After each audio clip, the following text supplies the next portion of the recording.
Farhad Abbas, kuasa hukum dari Agus Salim dan keluarga, meminta kepada Pratiwi Novianti alias Teh Novi agar secepatnya bisa melaporkan Agus Salim ke pihak penegak hukum. Ada apa kira-kira?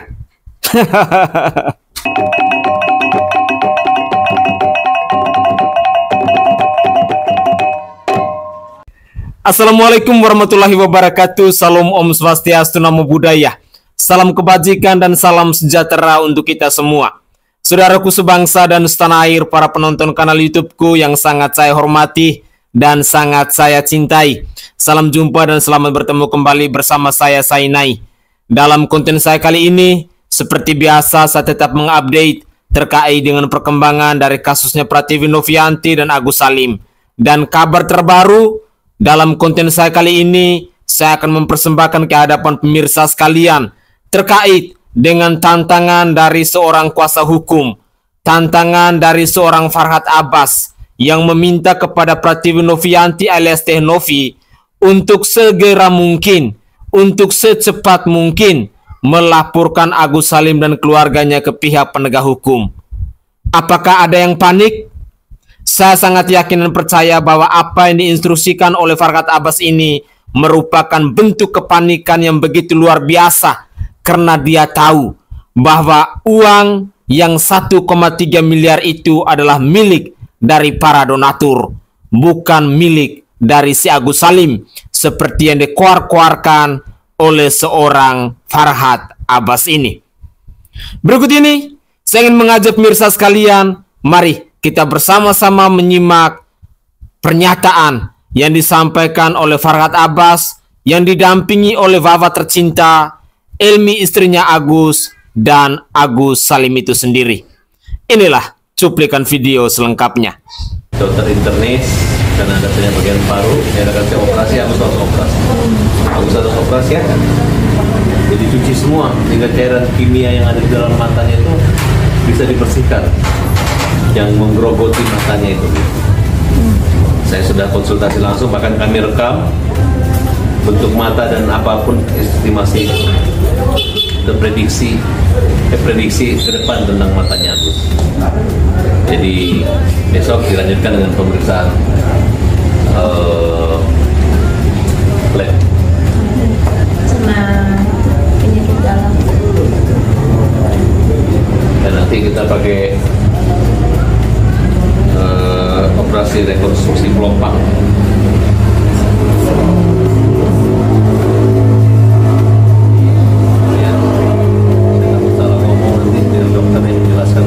Tadi poinnya apa aja Bang tadi selama pemeriksaan? Lihat, ini kan bukan hanya kornea mata, tapi dudukan matanya itu, otot matanya itu yang hancur. Oh, yang sebelah ini. Jadi kalau untuk menggunakan mata palsu juga agak berat. Sedangkan mata kirinya Agus itu udah tertutup rapat gitu. Tapi masih diberi anugerah, kemudahan Agus masih bisa mengeluarkan mata. Pertanyaan saya, kalau matanya Agus dijahit semua itu pun masih ada kekurangan, bahwa ini udah keras, udah bagaimana mengambil daging dari mananya gitu. Jadi ada beberapa kemungkinan rekonstruksi kembali letak mata, posisi matanya itu dirubah. Nah, kalau mungkin bisa dipasang mata palsu, bisa juga agar nggak kelihatan buta banget gitu. Tapi yang jelas Agus masih bisa lihat cahaya lah gitu. Kalau teman-teman merasa nggak percaya Agus ini bohong buta, ya gimana ya? Hasil dari pura-pura buta. Pura-pura buta itu nggak mungkin tuh.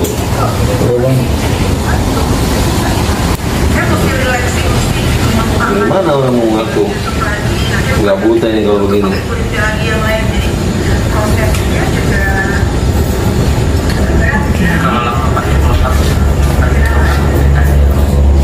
Oke, ketika tindakan itu dua-duanya bisa langsung dioperasi atau salah satu aja dulu Bang? Hah? Untuk tindakan operasi nanti apakah dua-duanya bisa langsung dioperasi? Satu mata aja. Oh, satu mata aja. Satu mata udah nggak. Jangan memperolok-olokkan Agus. Karena kita aja manusia normal aja mata kita tutupnya panas gitu. Gimana Agus tertutup selamanya? Yang kan ditutup, kita buka aja mata kita panas juga rasanya. Makanya refleks mata itu ada gitu. Kalau panas, kena angin, goyang gitu. Ini Agus nggak bisa. Jadi saya minta stop. Dan saya minta tolong Denny Sumargono dan Novi maupun yayasan, mulai sekarang kalian kampanyekan Agus agar tidak dihujat, agar tidak dipermalukan. Agus dalam musibah, jadi kampanyekan Agus. Saya belum melihat kalian punya empati dan meminta orang supaya menghentikan Agus. Kalian hanya merasa bisa mendapatkan uang sebegitu banyak hanya gara-gara kalian. Padahal kalau Farhad Abbas membela kaum lemah menilai orang menyumbang itu gara-gara ada yang buta. Karena kasihan melihat Agus, sudahlah. Ini derita yang dia rasakan sangat panjang, seumur hidupnya akan dia rasakan begitu. Hari-hari saya tertawa, bikin dia ketawa Gus, hanya untuk menghibur Agus saja. Kadang-kadang ledekan-ledekan saya itu Agus tertawa terus. Hari ini Agus tertawa dari ketemu saya sampai ketemu dokter, baru Agus menangis tadi. Ini Agus menangis. Videonya.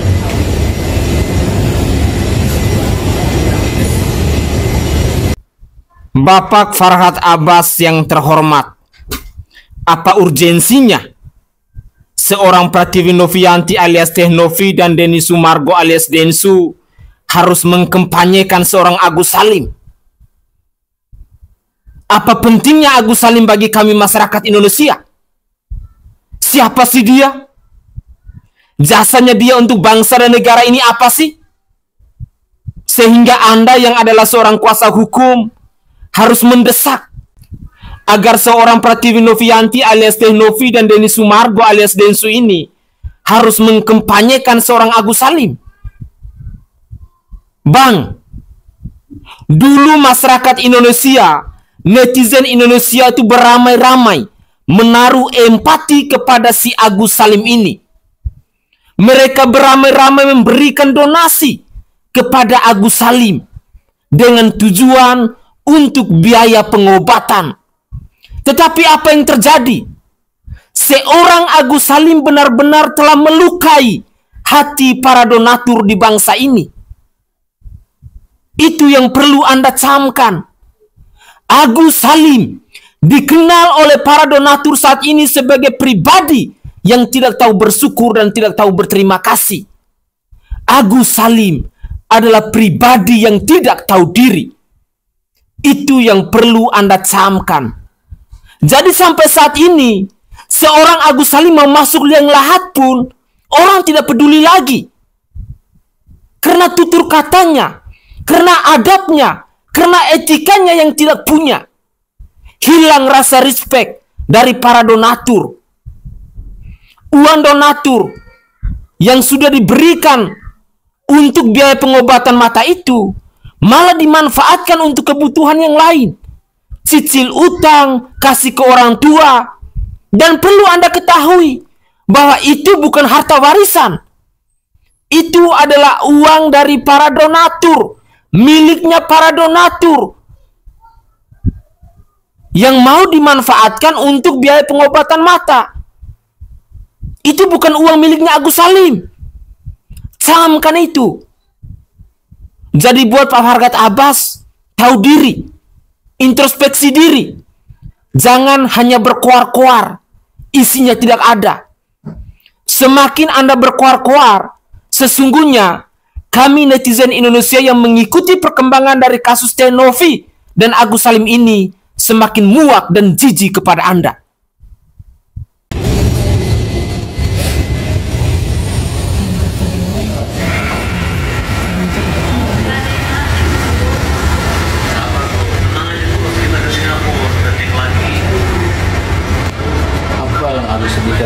Belum bisa sekarang.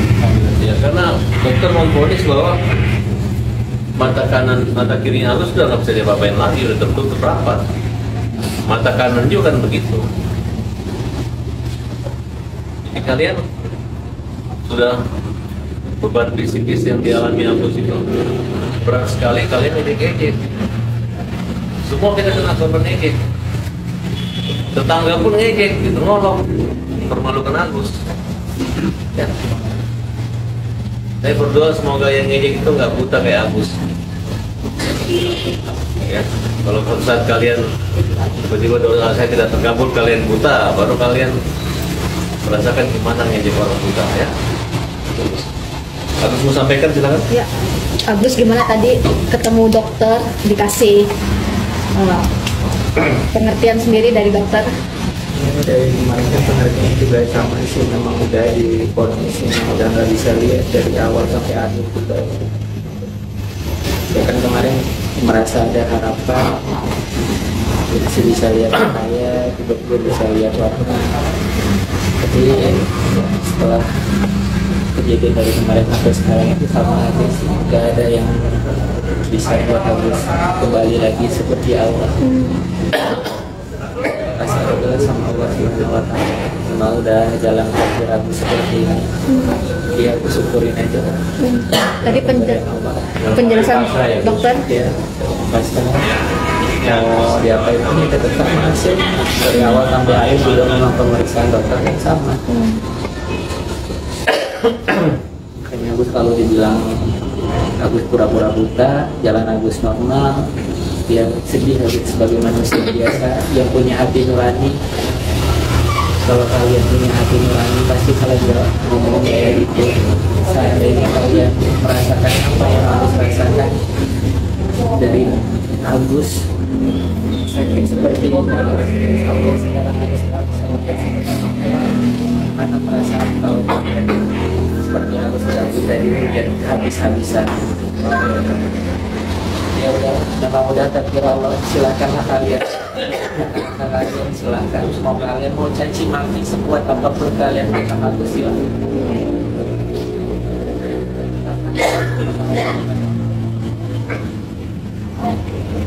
Sepertinya Agus kalau sudah pasrah. Lantas bagaimana nih Bang? Kenyataannya masih kita jalan ke Singapura, kita ambil pendapat dari ahli-ahli mata biar kamu tambah semangat terus. Tenang aja Gus, jangan patah semangat, jangan patah arah. Gimana Gus, masih ada keyakinan Gus untuk coba lagi coba di Singapura? Agus bisa dapat melihat, ada harapan ya? Kan dari penjelasan dokter juga tadi udah bilang kalau misalnya udah operasi. John LBF katanya ikut komentar kalau misalkan sekarang kalau memang uang donasi milik Agus ya udah milik Agus, mungkin bisa dibilang pro ke Agus lah gitu. Oh John LBF itu masih pinter orangnya gitu. Awalnya udah mulai nyerempet, di belakangan saya sadar ya udahlah, mau saya. Tapi kalau dia ngejek-ngejek Agus pasti saya ajar. Berarti udahlah. John LBF sih oke lah menurut saya. Katanya harus ikhlas juga kalau sekarang, kalau pihak Nopi juga mungkin menurunkan ego dua-duanya gampang. Ya, memang harus begitu. Kalau kami Nopi nggak bisa digituin, harus dilaporin polisi. Itu pun belum sadar-sadar. Oke? Pesannya apa Bang buat Densu Bang? Buat Denny, so. Buat Denny, udahlah. Kan kamu menilai Siri Napace itu dengan cara-cara mendatangi rumah kan. Dia, ini masalah lu yang buat, lu yang bilang gua tahe, habis itu lu bilang nyari gue cuma bilang lu menghina gue, lu berani ketemu gue, berani injak rumah gue, kiri rumah Syed, kanan kuburan, itu memang omongan saya. Kalau kau menghina, merendahkan saya, kok dibalik cerita saya mau dipukul ya, tunjukin saya nggak begitu, lu akan sadar nanti, gitu di BAP lu saja ya, kenapa gue seperti itu. Harusnya lu yang bilang gini, ya semoga saya dewasa, terus saya kurang dewasa. Ini lu udah giniin gue, lu bilang gue ingin para dewasa, kan nggak nyambung. Justru ketenangan dan kedewasaan gue itu tampil ketika gue menghargai tamu, gue nggak tonjok lu gitu. Lu kan sombong bilang kau itu, tau nggak? Bukan keluarga saya panas-panasi menyangkut harga diri, tapi gue ini yang galak garang, gara-gara menghormati lu datang ke rumah gue minta dipukul, gue nggak pukul. Gue udah ejek keluarga gue, kok Farhat diem gitu, digituin orang, makanya gue ngambek gitu. Cuman marah gue nonjok lu, gue langsung laporin lu ke polisi, itu doang masalahnya. Pesan buat Yolo, Emma Waroka sama ini bang, Nopi.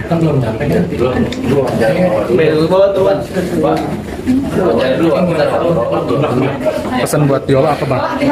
Pesan buat Yolo, sama Emma Waroka deh. Siapkan memang kalian punya persiapan, siapkan pengacara, cari uang buat bayar pengacara, cari semua sehingga kamu bisa tenang dan nggak stres. Buat Nopi, Buat Nopi, siapkan aja nanti jawabanmu di BAP. Terakhir buat netizen. Kembalikan uangnya Agus ya, biar Agus tidak dibantu orang lain lagi. Buat netizen, tuh Agus sudah buta beneran, awas menghina lagi. Ya, thank you bang. Oke bang. Mau buta benaran atau buta selamanya, kami netizen tidak peduli. Karena itu bukan urusan kami. Biar engkau sadar. Pemirsa sekalian, mari kita abaikan dulu bacotan dari si Farhat Abbas ini. Saran saya kepada Agus Salim, tolong kau tinggalkan si Farhat Abbas itu. Dan kau fokuskan dirimu untuk pengobatan. Itu saran dari saya. Karena semakin kau mendekatkan diri dengan kuasa hukummu itu, proses pengobatan matamu ini semakin berlarut-larut. Semestinya, kau tuh harus fokus untuk berobat matamu itu. Ngapain kau sibuk memberikan klarifikasi sana-sini? Farhat Abbas sendiri dia sedang mencari popularitas. Dia sedang mencari panggung. Kau yang dibawa-bawa. Vava yang dibawa-bawa. Istrimu yang dibawa-bawa.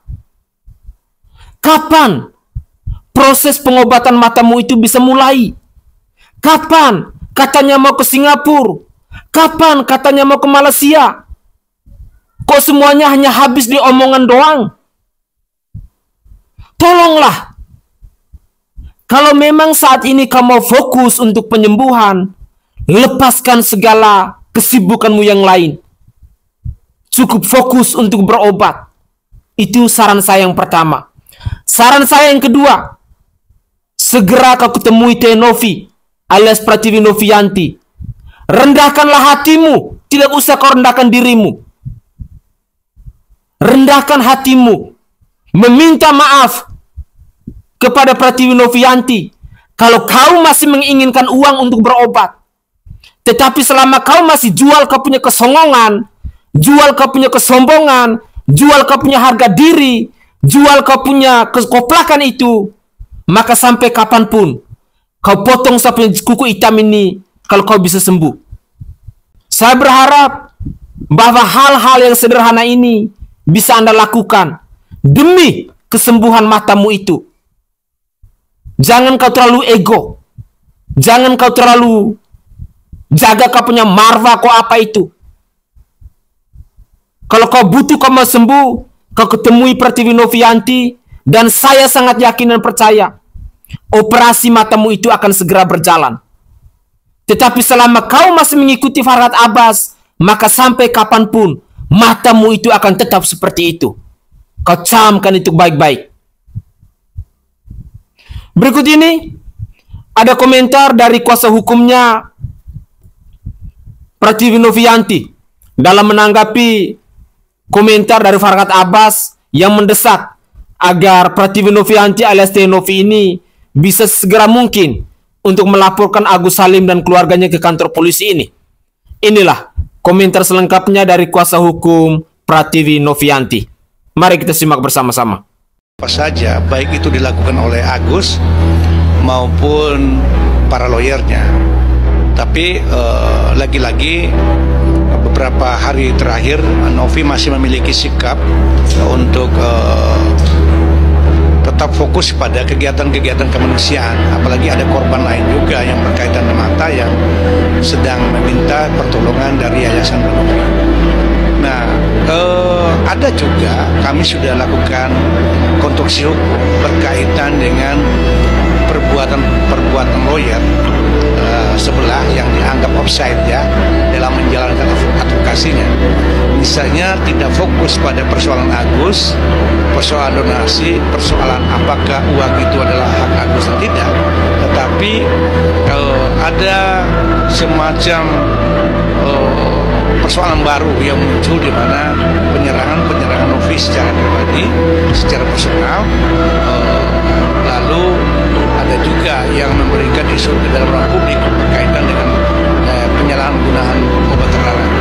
Nah, hal ini sebenarnya sejatinya tidak harus terjadi di dalam ruang publik kalau kita berharap kebijaksanaan dan lawyer untuk membatasi komunikasi dalam ruang publik.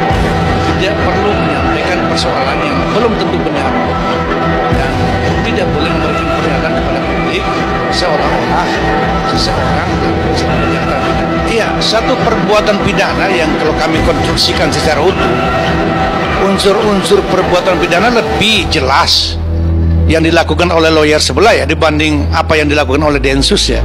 Bukan kita bermaksud untuk memihak atau berpihak kepada Densus, tidak sama sekali. Tapi kami lagi-lagi akan melihat dari pendekatan teori efektif dan efisiensi. Apa konsekuensinya jika tindakan-tindakan pidana yang diduga, yang kedua apa kerugian dari Novi. Kepentingan klien adalah segala-galanya yang kami pertimbangkan sampai hari ini.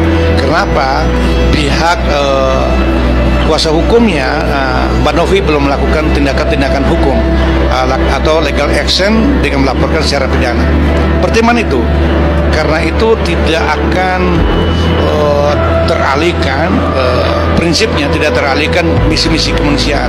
Kalau membuat laporan itu pasti akan dipanggil lalu melakukan proses BAP berjam-jam. Ini yang menjadi pertimbangan dari tim maupun Novi sendiri.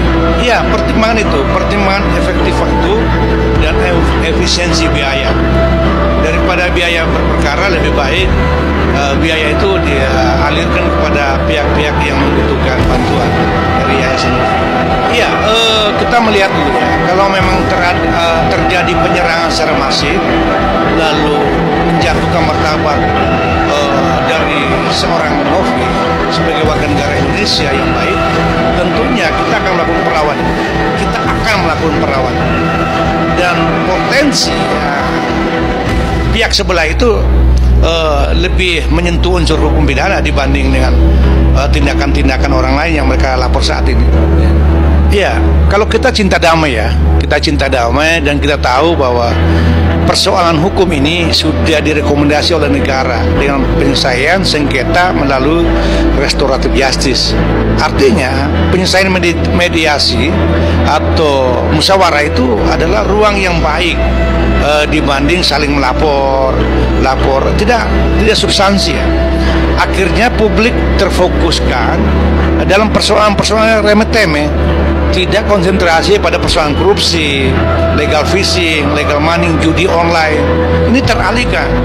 Kenapa sih orang hukum itu tidak melakukan karya besar untuk kontribusi sebagai anak bangsa terhadap negara dibanding persoalan remeh-temeh itu? Menurut saya sih persoalan remeh-temeh. Ya, saya secara pribadi menyatakan hal remeh-temeh. Fokus saja persoalan donasi, persoalan apakah uang yang didonasi oleh publik itu adalah uang Agus. Fokus saja di situ. Jangan mempersoalkan persoalan yang remeh-temeh yang membuang waktu, pikiran, dan tenaga dan biaya dan lain. Gitu. Ya, kita masih evaluasi terus plus minusnya dalam laporan polisi itu. Karena sejatinya ya, misalnya ada lawyer dia, misalnya ada law itu tidak setara dengan Novi yang memiliki misi kemanusiaan dibanding menciptakan keributan dalam ruang publik. Gitu.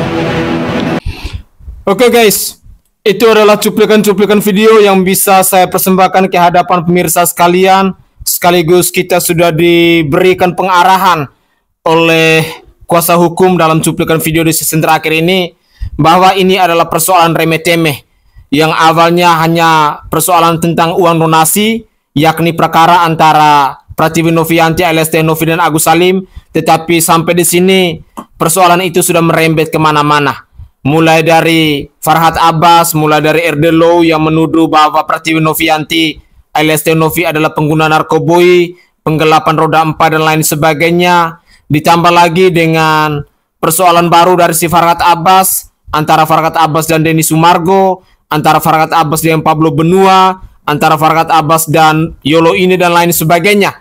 Dan ini yang menjadi kekecewaan buat kita semua masyarakat Indonesia yang mengikuti perkembangan dari kasus Teh Novi dan Agus Salim ini.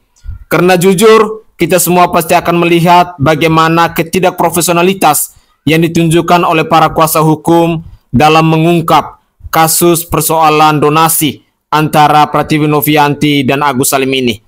Harapan terbesar kita semoga saja persoalan ini bisa kelar, bisa selesai, sehingga kita bisa fokus lagi untuk persoalan-persoalan lain di bangsa ini. Karena jujur sampai saat ini berita tentang Agus Salim dan Pratiwi Novianti ini masih begitu viral di media sosial dan hampir setiap hari terus menghiasi platform media sosial kita. Semoga saja berita ini bisa segera berakhir, sekiranya kita bisa melanjutkan, bisa berdiskusi dengan hal-hal lain yang mungkin lebih berguna dari pemberitaan ini. Begitulah kira-kira.